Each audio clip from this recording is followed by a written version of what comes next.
This is my public notice to everyone, especially those that work within the government, which now include those who work with certain uh, car manufacturers or AIG, those people who work in that company. They're now owned by the government, so they are now literally government employees as well. This is my public notice to everyone, and letting everyone know exactly where I stand. And letting folks know that the American dream has not died. For the majority of my life, I've stood by watching travesties performed by those in government, all the while believing that they could lawfully perform such acts. I felt helpless, alone, frightened, and personally intimidated by the force of a government that could only be described as tyrannical. Upon discovering the truth within the Declaration of Independence and our Constitution, which limit the actions of our public servants, I began to recognize an appalling condition, a condition that has been covered for well over 100 years by a veil of deceit and accompanied by the blind faith that we are a free people.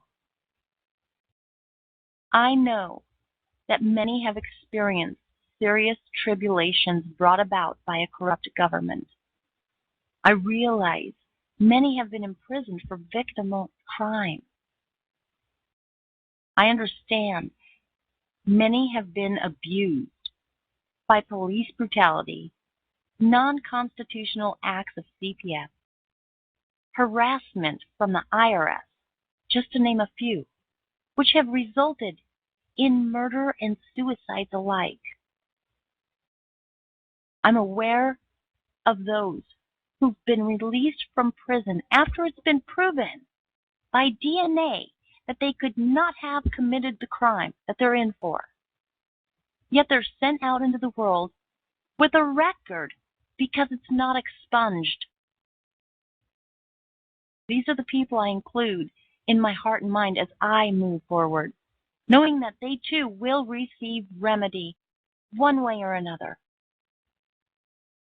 The crimes and usurpations are not just in the slums and ghettos, but reach out and strangle our farmers, ranchers, teachers, doctors, librarians, miners, philanthropists, philosophers, students, stay-at-home moms and dads alike. There are none of us untouched. Since when do a free people require a marriage license granted by the state to make a commitment to love another? Since when do a free people request permission to build what they choose on their land?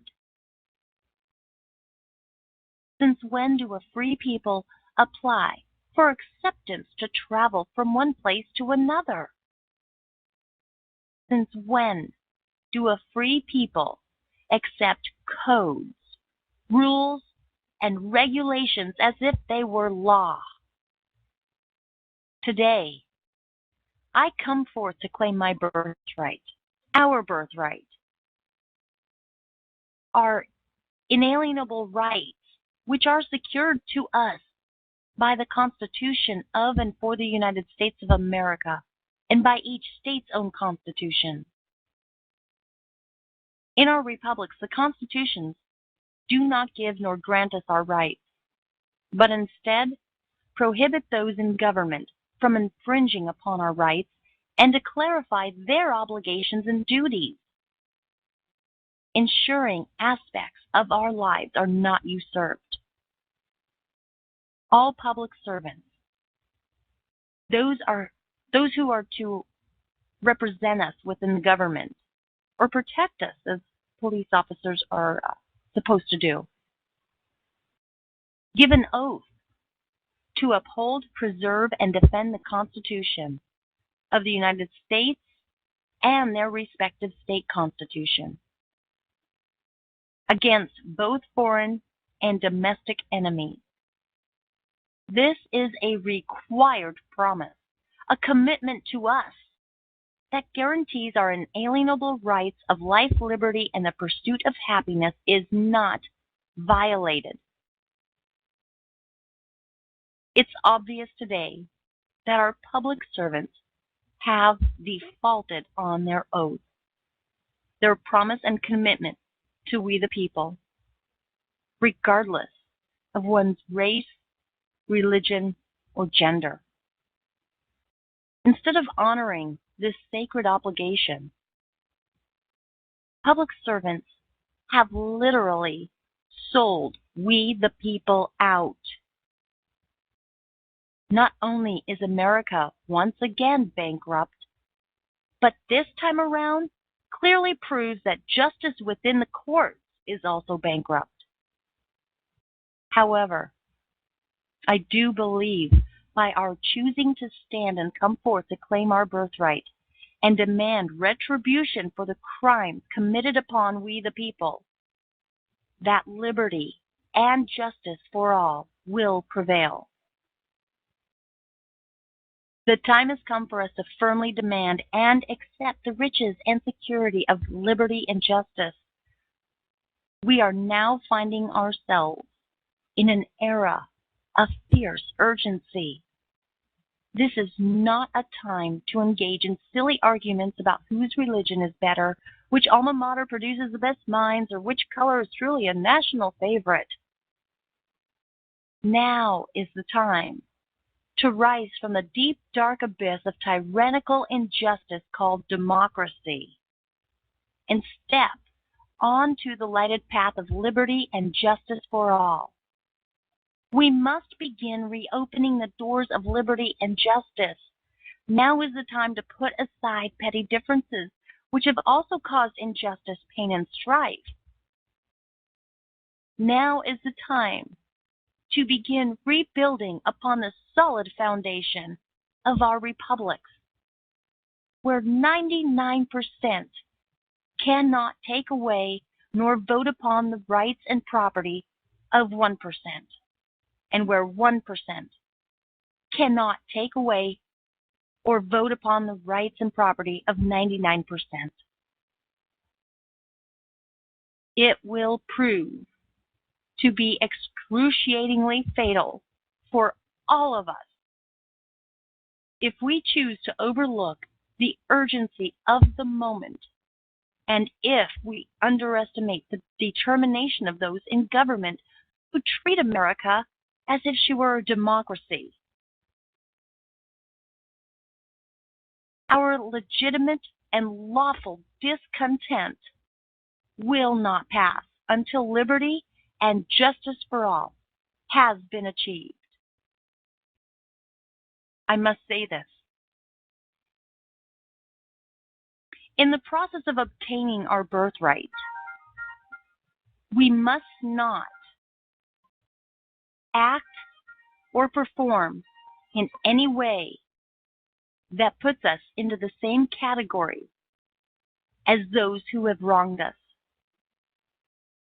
Fighting fire with fire only brings about more fire. We must perform and act as our republics prescribe, firmly, and offering peace first.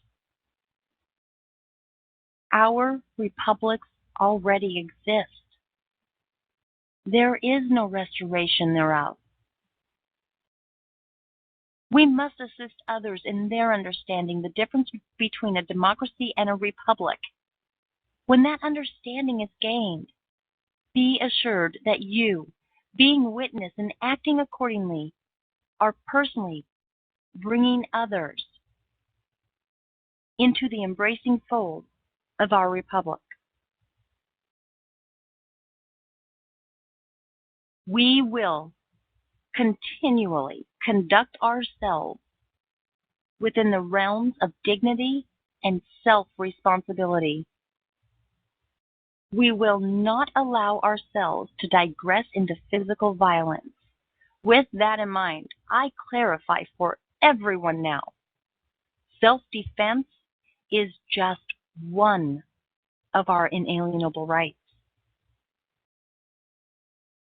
We will utilize the faculties of our minds and purposeful efforts to meet physical force with intelligence wrapped in a loving spirit before taking any other action. Additionally, we must not allow the truths and evidences of crime and usurpations to lead us into distrusting all public servants. For many of our public servants have proven themselves to be true representatives and protectors of the Constitution and of we the people. We must acknowledge that their destiny is congruent with our destiny and that their freedom and liberty is forever bound to our freedom and liberty.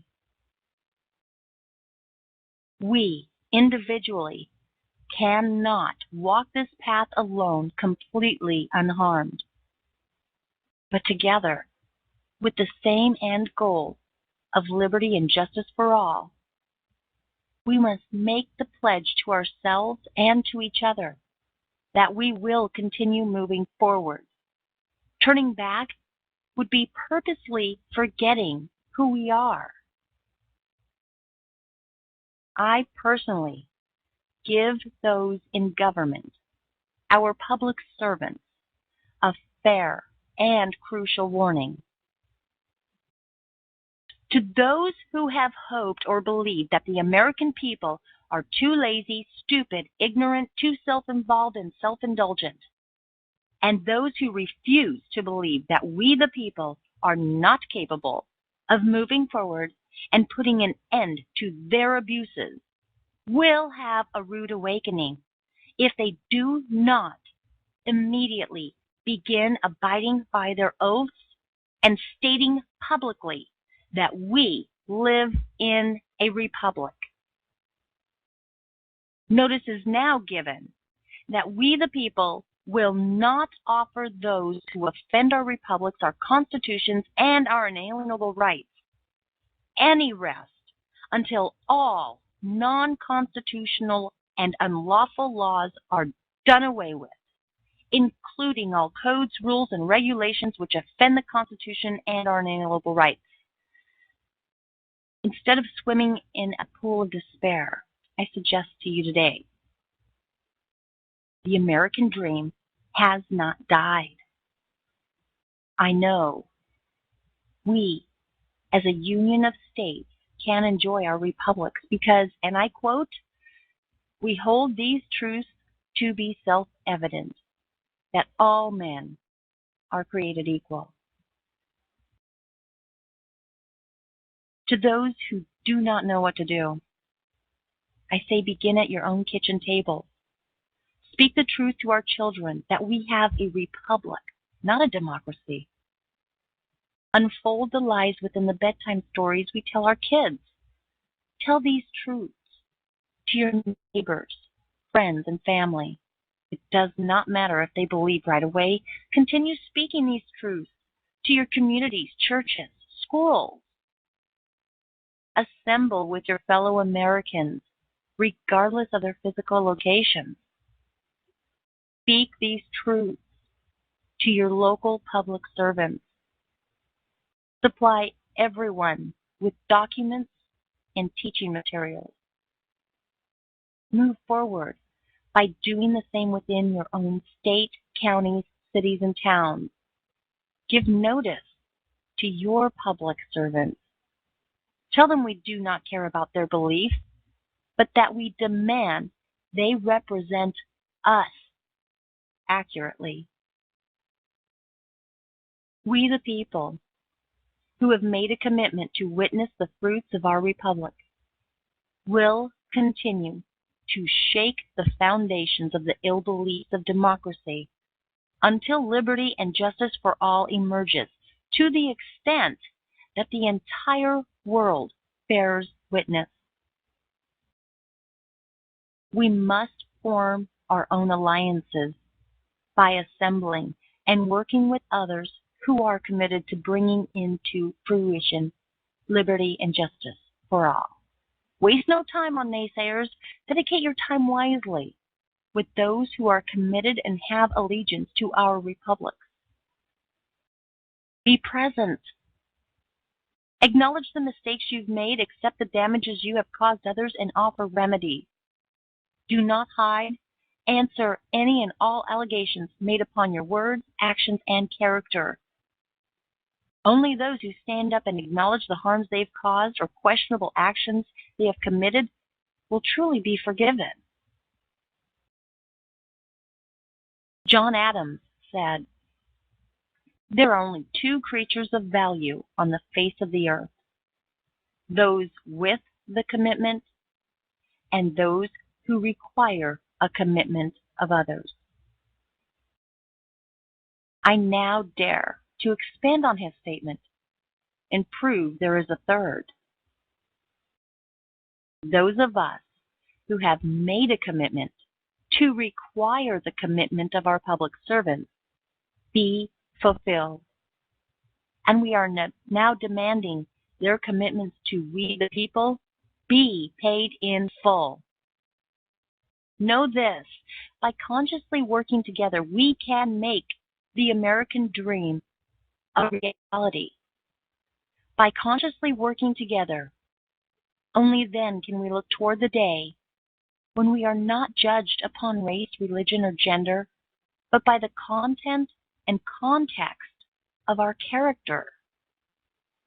Only then can we look toward the day when public servants no longer attempt to infringe upon our inalienable rights, because they realize such actions infringe upon their inalienable rights as well as those whom they love and cherish.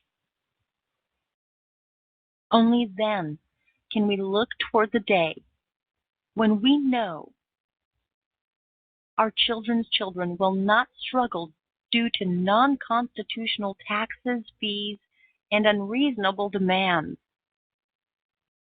Only then can we look toward the day when we all realize we are able to disagree without hurting one another or ourselves.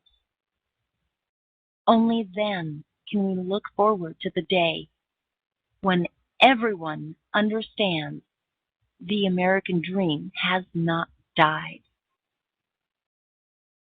Today, for all men, women, and children, I ring the bell of liberty simply as a reminder of what has been, what is, and what is soon to come.